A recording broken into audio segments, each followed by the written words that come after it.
எத்தனை நாள் இப்படி நான் எங்கிறது? பொட்டு வச்சு பூ முடிக்கும் நாள் இருக்கு. புது வளையல அரைச்சு தொண்டையில தான் நினைச்சு மாமன் கிட்ட பேச போற மணிக்கணக்கா.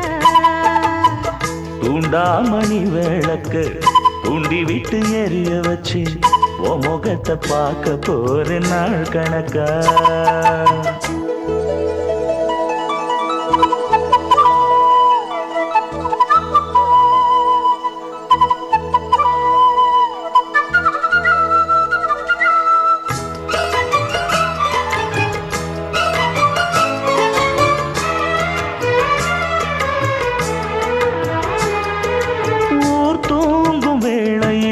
நான் தூங்க போனதில்லை ஒன்னாலதான் கண்ணே ஒன்னாலதான்.